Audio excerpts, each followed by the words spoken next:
Welcome to the Organizational Transformation Kung Fu Podcast with your hosts, Sandi and Jennifer Long.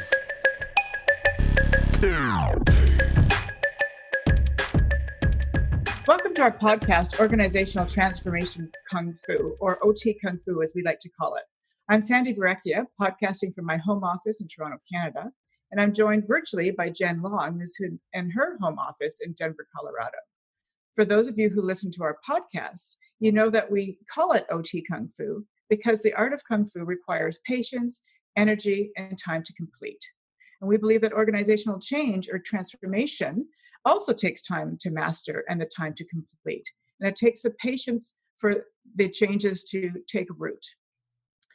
We're now here together in the midst of pandemic, and organizations wouldn't have had that framework in place in order to move to that virtual work environment. So today we're going to talk about things that organizations can do to actually make that change happen and happen well. Hi, Jen Long here in my remote office in Denver, Colorado, and I'm excited to be working with Sandi today and help you guys out on some virtual teaming information because we have all become virtual team members in a very short period of time. And I'm excited to introduce you to my friend, Trina Hoefling, who is an expert on virtual teaming. Trina is an organizational development and transformational change consultant. She's a graduate school professor and master teacher, strategic facilitator, leadership coach, and virtual team collaboration expert. This is why we love Trina. She's also author of a book called Working Virtually, Managing People and Organizations for Virtual Success. And she's got a second edition out on that just recently. She's also contributing writer for the Handbook of High Performance Virtual Teams. And she's a longtime professional speaker and trainer. Hi, Trina. Thanks for doing the podcast. Hey, it's great to be here, Jen. Just a clarification, the second edition has a different second name. It's Transforming the Mobile Workplace. So Working Virtually, Transforming the Mobile Workplace. Oh, the first edition is just not a good book anymore. Go for the current one. Go for the current one. Please get the second edition. I actually have both copies and I was using it recently. Very good. Well, so Sandi, you want to kick us off into what Trina can help us understand in our podcast to assist these folks? Absolutely. So we're really looking at how to help our listeners be better working remotely. So the first question that I think we have for you, Trina, is what's the difference between a remote workforce and a virtual team? Is there a difference? Because those terms get tossed around a lot. You know, that is a great question. I have been on a lot of interviews in the last couple of weeks, you can guess, and you're the first person to ask that question. There are certain terms you can use interchangeably. Virtual worker, virtual team member, remote worker, all of those are interchangeable. But there is a difference between a virtual worker and a virtual team member. And the difference is, do those employees who are working virtually need to depend on each other to get the work done? Are they co-workers who are in a pretty independent team, like in a call center environment usually, for example? Or are they team members that need to work together to deliver their final product or service to their customer? And so I kind of think of it as a difference between a hen house and, say, a jazz symphony orchestra. The orchestra is a team, right? The hen house is a work group, and you would manage them differently. There are some things that you need to know about how to engage the worker rather than the team member that's a little different. Right. We can talk about that in a minute if you like. Right. That's a great analogy. Would never have thought to actually look at those two in the same sentence. That's awesome. Right. Now I've got the in whole... business, we use every employee as a team member, right? Whether they have to engage with others to get the work done or not, because it's collaborative, it's our cultural norms. Mm-hmm. But the truth of the matter is, when we're moving suddenly to this environment, you really have to ask, how much do the team members need to work together to get the job done? And how much am I, as the virtual manager, the conduit of the work? And it makes a difference in your workflows. Right. So, in your work, you state that a team leader is the most important when working virtually. Can you expand a little on that perspective? Yes, I can.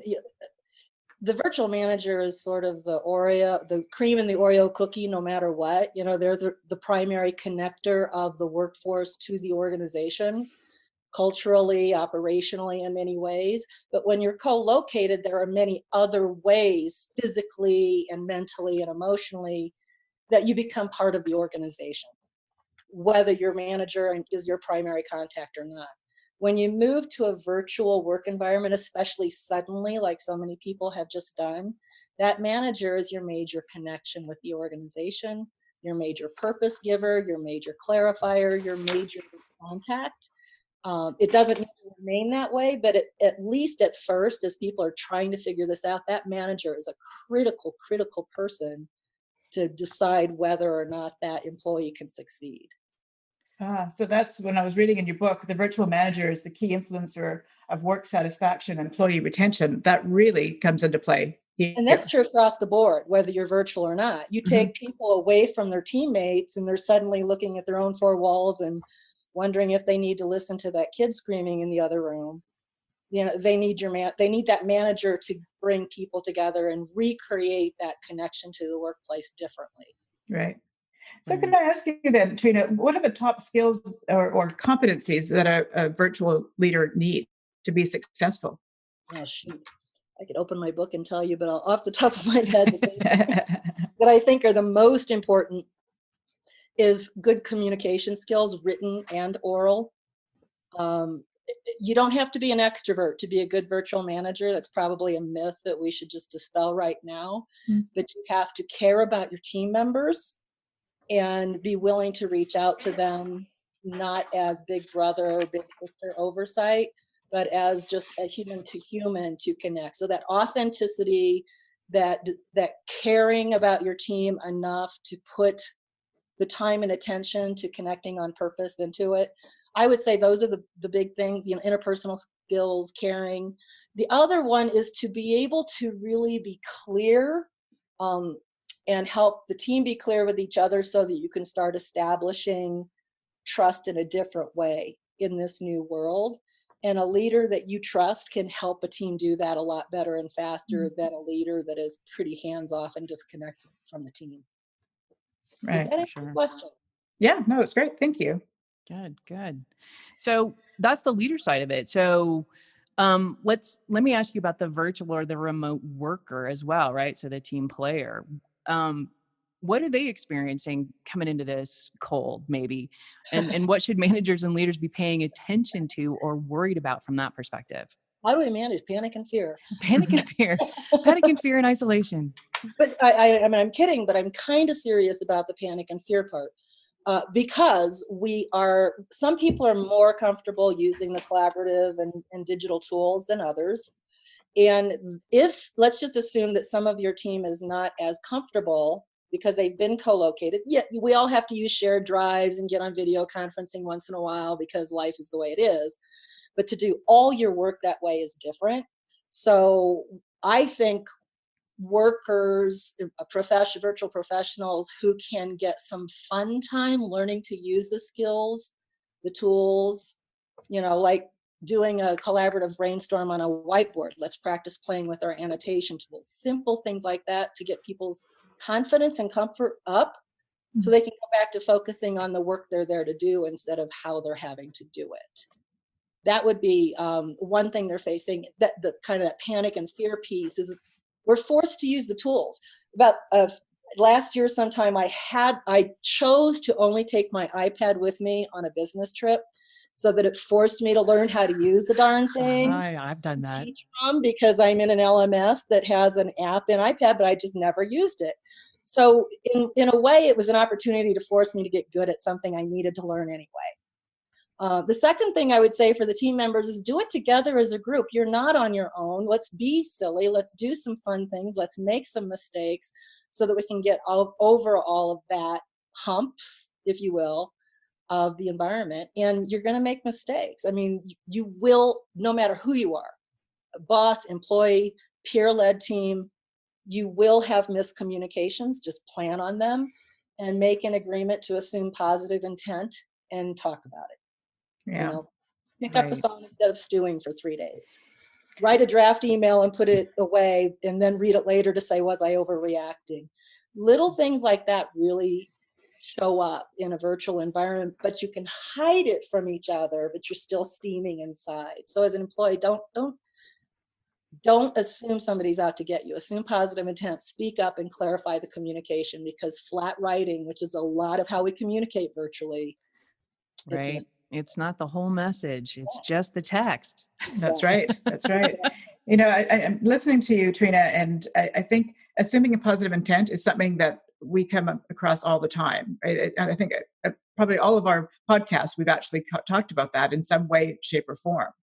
And it's so incredibly important. And do you have any suggestions on how a manager can lead a team to get to that point? Well, I have a three-path process for being a high-performance virtual team leader or member. And in the first of the 3 paths, it's about developing your team. And it's not necessarily developing their skills to be able to do the job. It's developing their skills and their competencies and our agreements to be able to do our job in this environment. So negotiating team agreements, communication protocols, what are the meeting rhythms and flows that will work for us as a team, and have the team leader facilitate and negotiate those agreements. Because once those are in place, then you can start trusting that we know what we're doing. We know we're going to be talking on Tuesday mornings at 8:00 every week, no matter what. We know we're going to be having a one-on-one with our team leader at some point during the week to be scheduled. Just give people some comfort around how we're going to come together formally and officially. That helps a lot. Now, bringing back to the question, because I think I may have taken myself off on a tangent. No, No. you're right on the path. Because the thing I was going to ask about is, talk a little bit more about the threefold path model and how that lays out. If you can sort of give from an audio perspective what that looks like. Yeah, well, it's easy to do. I wrote my first remote management training program in 1984 before I knew about the internet. So I've been kind of in this really strange with engineers, right? At a defense DoD contractor, actually. Oh, awesome. Where St. Louis engineers were managing Chinese engineers, and they did it all by telephone. Oh. So I've been at this a long time. I got really serious about it in the mid-90s and started doing a lot of virtual management and virtual team training, and this model kind of evolved. And the goal, of course, is always to make it pretty simple. And the threefold path, it comes from Buddhist tradition, the Tao tradition of realizing that it's not a linear path. It's kind of this integrated way of coming together and collaborating. So the first path is very simple. It's develop your team. Who's going to be on your team, help them get to know each other, negotiate the agreements like we talked about a few minutes ago. And there are some simple processes for doing that. And then the second path is to support your team. And that is a shared responsibility with the manager and the team members. And that's the care and the feeding of communicating project scope changes. One of the biggest disappointing findings right now today, when you ask virtual employees before this crisis, is that 70-some%, I may not get that number exactly right, but it's exceedingly high, of virtual team members say that they feel they are not trusted and that they're left out of critical communications that impact their ability to do the job. Wow, So that's high. it's huge. Well, and then another podcast sometime we can talk about unconscious bias and distance bias and why that is. Because we think like a caveman, we're pretty simple creatures, and we tend to trust those people we see and are next to us because they can help us or hurt us. Right. Somebody who's far away can't, right? They're not as dangerous or as helpful because they're not there. Well, it's inaccurate in today's world, but our brain still works the same way. So we have to learn to do that differently. And remember, you've got team members out there that need to be informed about the project scope change. If you're not already using some kind of simple task or project management tool, start. Right. You can't afford to have 100% of your team being left out of information because we're all virtual now. Right. So it's an opportunity to get into better habits, be more intentionally inclusive. Right. Nothing like a good crisis to help you grow. Right. Yeah. Yeah. So is it in If I could path? just interrupt, and the team members too have the responsibility to speak up and ask. It's not all on the manager. Right. So that's the developing of the team part. It's like, how do we just keep each other engaged, informed, supported? Because the other risk, and I want to go back to a much earlier question, the other really big experience that a lot of virtual employees are having in this crisis is they're lonely, they're scared, Mhm. and loneliness in the workplace has become an epidemic. HBR wrote an article about it 2 years ago, and that's not even counting the virtuality piece. So you add all of us being isolated and people like me who don't have kids. I'm sharing my house with 2 cats. After a while, it's like, do I talk to myself? So that's a new way of supporting your team that's unusual right now, but it can help the team bond faster. And Right. so develop your team, support your team, and the third path is just deliver results, because we all Right. want to be part of a successful team. And if we deliver our results, then we can learn to work together with Dixie cups and string if we have to. Exactly. So, on that support thing and painting the pandemic part of that into it, is there any recommendations you've got specifically relative to being sensitive to just all the other, because working virtually and being in the environment on your own is one thing, but being isolated with all the other stuff that's going on, kids at home, Right. going to the grocery store and freaking out about that, I know, I did it yesterday, so leaving the house, right? Yeah. Is there something managers and leaders can be cognizant of, or extra steps they maybe need to be taking relative to this support aspect? There are many things be creative. I mean, think outside of the box. We can do many things. I'm invited to 2 virtual happy hours tonight, right? Sweet. I did that last night. I did too. So sign up for a free online webinar on using Zoom more effectively, and let's all let somebody else teach us together. Just really creative things like that. Something that we used to do when I had a telecommuting company in the 90s, and some of us were co-located and some of us were virtual. The sales team was spread out throughout the nation, and we always ate M&Ms as a team in the Denver office. And the people calling in was like, what's that noise? Because they were M&Ms in a big glass bowl. I mean, it was so rude of us, right? So rather than stopping eating M&Ms, we just started mailing out packets of hard boxed M&Ms to all the team members as a way that we could share that. We could have a virtual pizza party. Maybe send out Clorox wipe containers to the team members. If you could find them. Right? No, Call that guy in Tennessee for the hand sanitizer. now, if you deliver toilet paper to me, you've got me for life right now. So just, be creative and fun, and realize even in a non-crisis environment, when you are virtual, you need to make time to have some fun together. Yeah. Do a virtual tour on camera. Here's my office. Here's my bookshelves. Who shares these books? Little things like that that are not tasky, Mhm. but are important right Right. now. Hey, what are you doing to homeschool your kids? Anybody got a tip for entertaining them when you have to be in a 45-minute meeting with a client? You can't be interrupted. Pool your resources. Yeah. Good. So Great ideas. path 1 and 2, Trina, are all about kind of the care and feeding of the team. And path 3 is really where the rubber hits the road.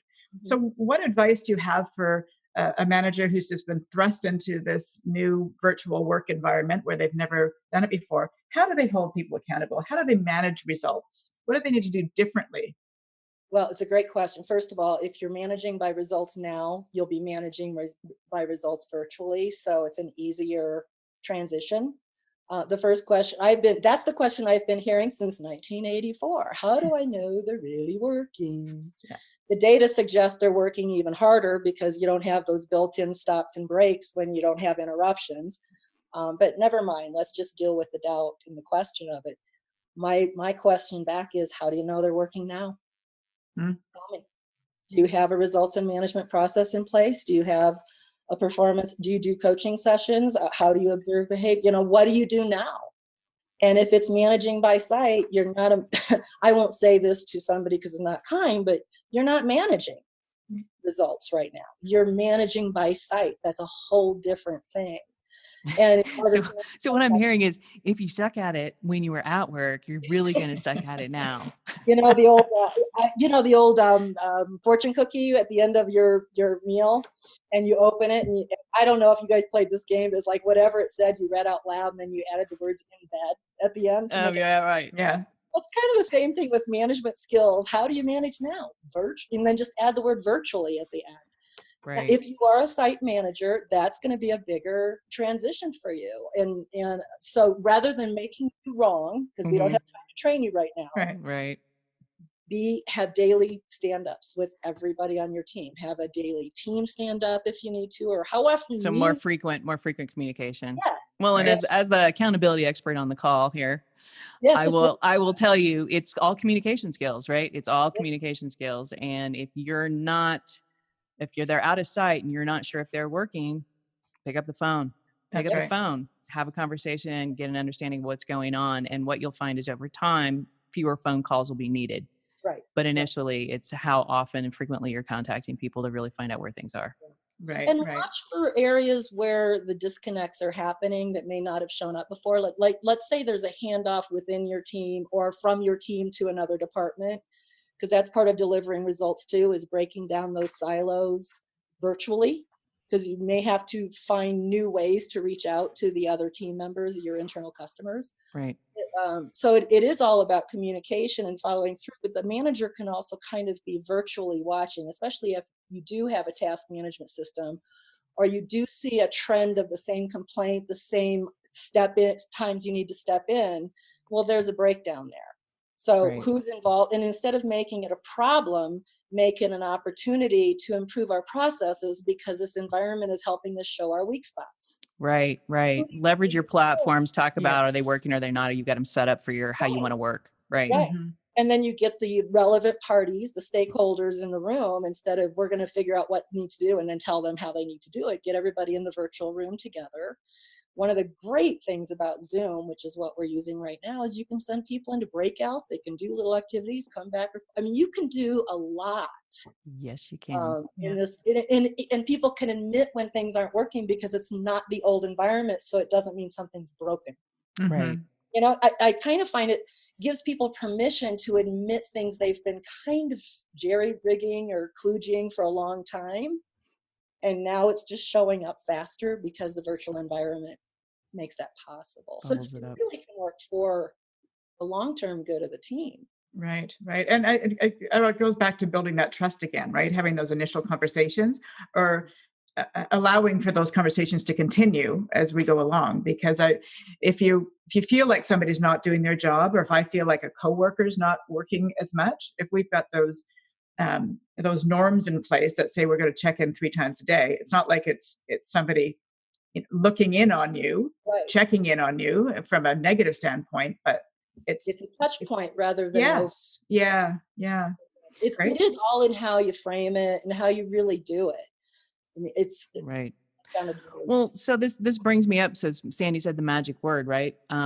There's a couple of key concepts that you have in your book, and there's one I want to ask you about, which is structured trust. What is that, and how do leaders do that? Okay, so let's go back to the first path of developing your team, which starts with role clarification and team agreements and communication protocols.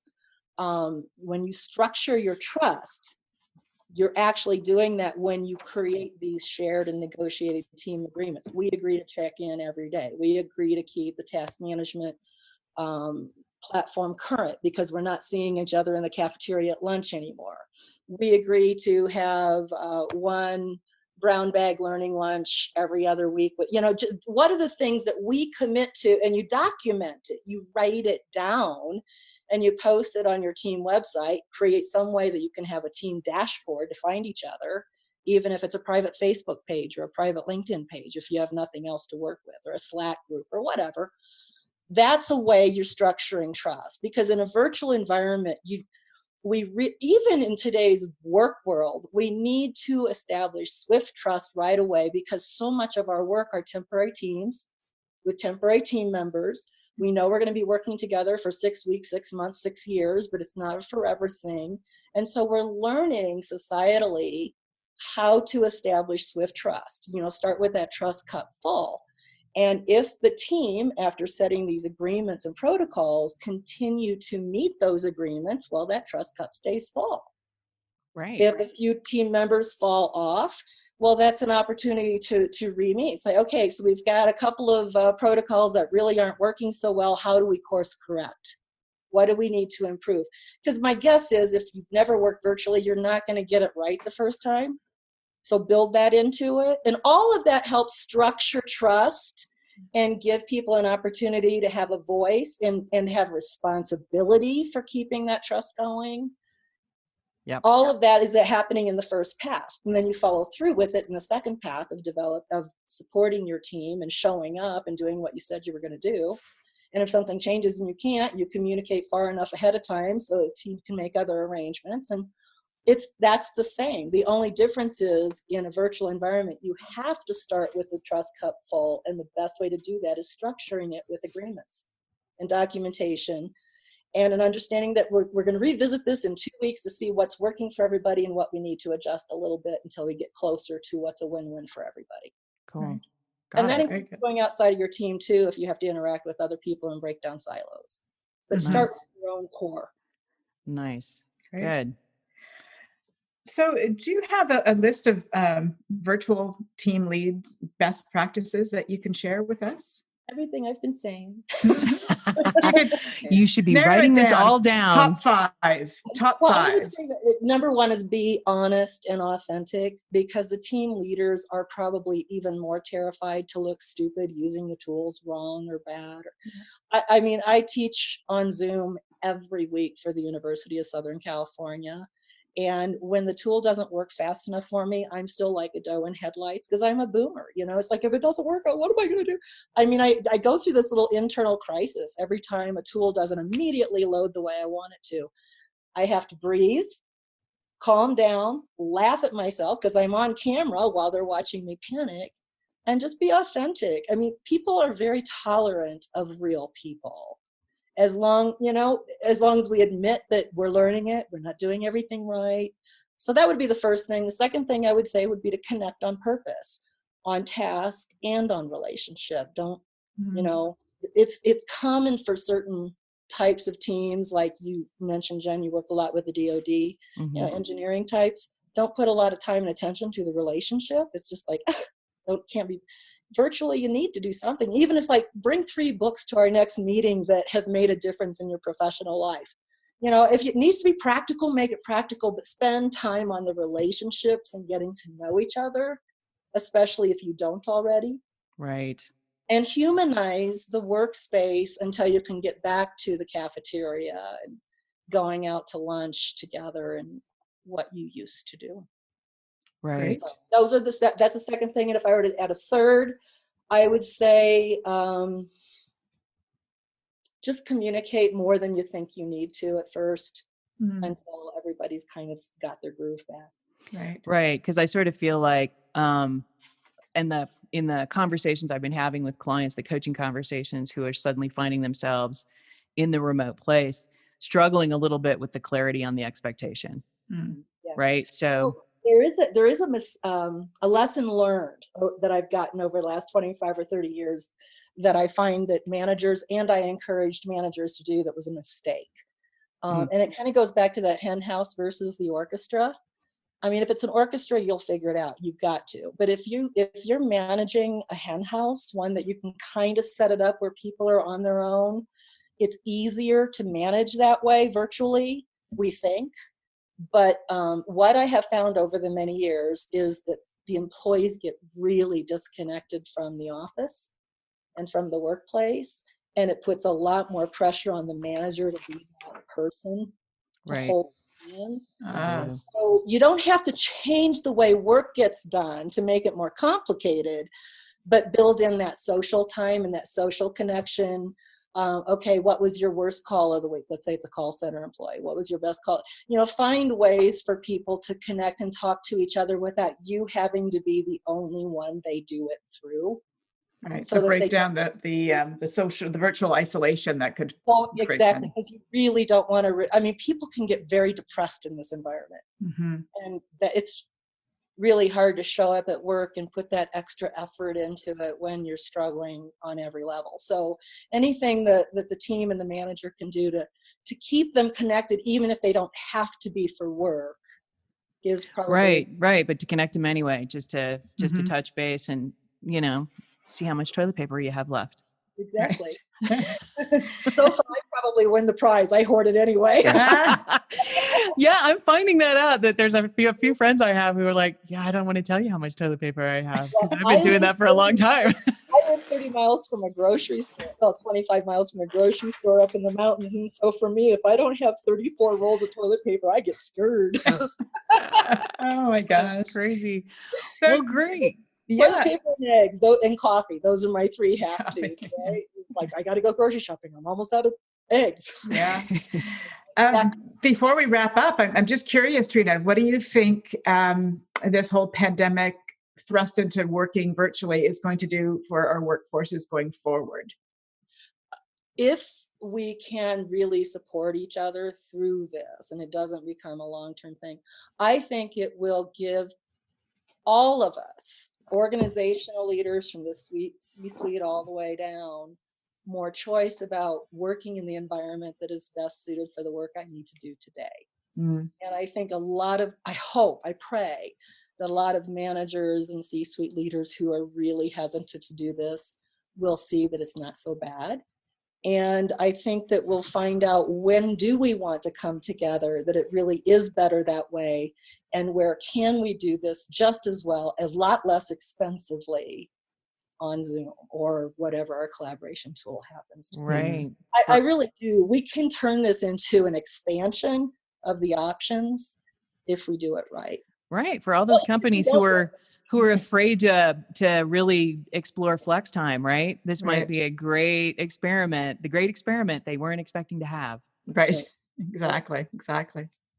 Well, great. Well, Trina, thanks so much for taking the time to be with Sandi and I today, because I think that this information is really critical and timely for people who are out there doing this for the very first time. So thanks again for making the time. And as we post this out to you guys, we're going to include Trina's website on the virtual workplace, right? Well, She's got Virtual Workplace University. Yeah, Virtual Workplace University is a part of the Smart Workplace, which is our thought leadership. So you can access the university through the smartworkplace.com. And I think you also have an assessment, a self-assessment. Many. Yes, our the Smart Workplace is a thought leadership website that my partner in Minnesota and I put together. We've both got 30 plus years of experience helping expand the flexible workspace and the telecommuting workspace and so on. And so we just put our thoughts together, and the Knowledge Center at thesmartworkplace.com is loaded with free assessments at the organization, team leader, and individual level, as well as a couple of chapters from my book and a lot of free resources that will be helpful for people who need help right now. Excellent. So there you have it, thesmartworkplace.com, people. That's where you need to go next if this wasn't enough. So All thank you right. so much, Trina. We really appreciate your time today. It was great. I've learned a lot It was for awesome sure. to be here. I hope it helps somebody. All right. Thanks again. And we'll talk to you guys soon. Okay. Bye. Bye. Bye.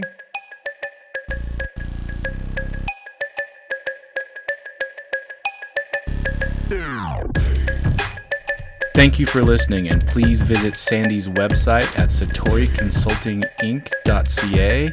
That's SATORI consultinginc.ca, and Jen's website at managementpossible.com. Thanks again.